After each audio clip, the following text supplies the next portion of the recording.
What is up? Alfred here again. Let's continue the Kingworm Oracle lesson.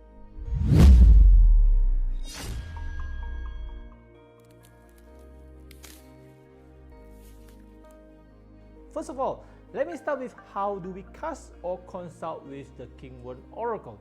Generally, you could consult it with any sort of method. I will show you a couple of methods here. Basically, all of these methods are to be categorized into two groups. One is the method that may be used only if you are really in an urgent situation. One is the method that is much more proper way to do it. Before you go with any of the following method, get yourself into this pre-cast action. You need to first think of the question. Then the second, you're starting to make yourself relax. Then the third, fully concentrate on the questions only. And then next is, meditate yourself with only the question. Now, you can start to cast. Remember these 5 steps. First, you could cast with a book. I mean any book, not just the Book of Change. The method will be like this. Take a pre-cast action, then take a book, then flip the book and stop it any page you like. Look at the page you have flipped and record it. Flip it 3 times or 6 times. Record it with the sequence and the date and the time during you make the cast.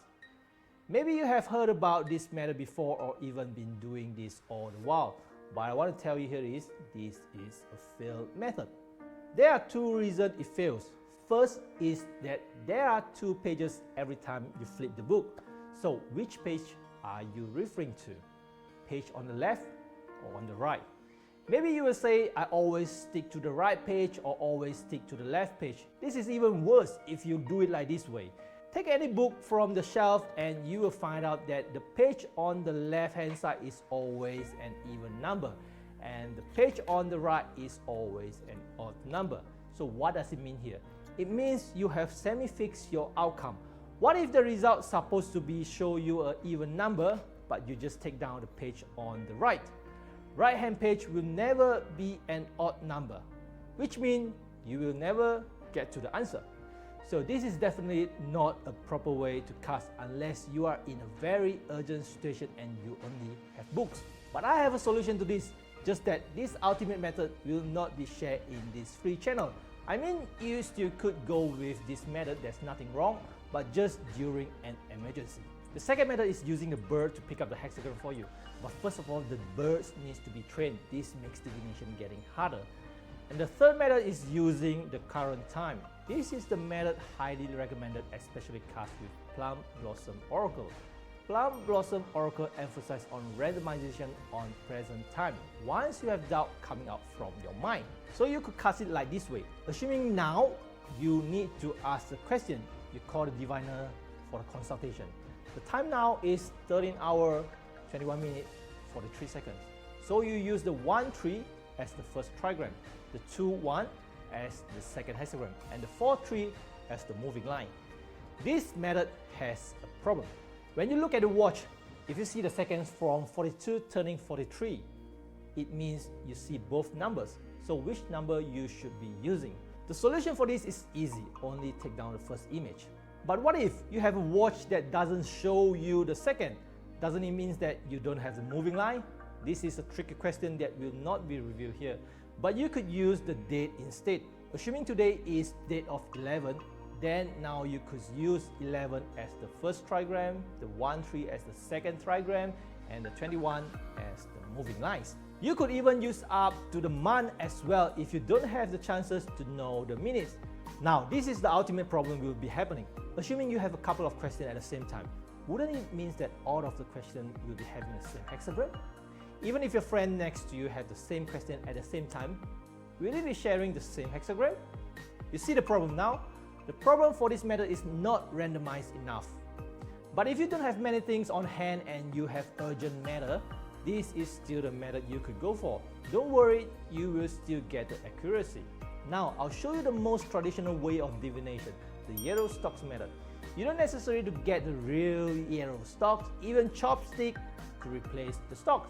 First, you need to prepare 50 stock for this method. It takes a very long time and you don't really need this kind of method even if you are asking the most important question in your life. The main reason you don't need it is because you have to understand the key concept behind. First, the way you cast to obtain the result has to be randomized enough. The second, you have to be sincere enough in order to get an accurate answer. Call back what I have taught at the beginning of this video about all the methods of divination. They are not a valid method because it has failed rule number one, not randomized enough. With these two key concepts, you could cast and consult with anything you may think of. The last method I'm going to show you is the coin method. Coin method is the quickest way to do the casting. Why is this method better than yellow stock? For me, it is because during the divination progress, you need to have a very high concentration in order to get the correct answer. Remember, sincere. Sincere will bring to high concentration. Not everybody could remain full attention during the period of a couple of minutes. Less attention at the middle of divination normally will lead to resulting bias or not getting detailed answer. Now, before I show you how to use the coin for divination, there is some wrong concept needs to be clear of. Some people say that it has to be used the ancient Chinese coin, but that is not necessary. You could use it with any of the country currency, but it has just to be the same size. Don't use the mixed coin that's small size or big size. Remember, you could also use unofficially coined token. This is the first concept. The second concept is regarding the which shall be the yin face and the yang face. Some people say that you must use the tail for yin, while some others say you must use the head for yin. But that is not necessary to be followed. You make the definition by yourself is the key point here. But there's a catch. Let's say you decided to define the tail as yin, then you shall keep the tail as yin face all the time. Simply swapping the yin and yang will make your result inaccurate and not related to your question. Alright, finished talking about the rules. Let's start now.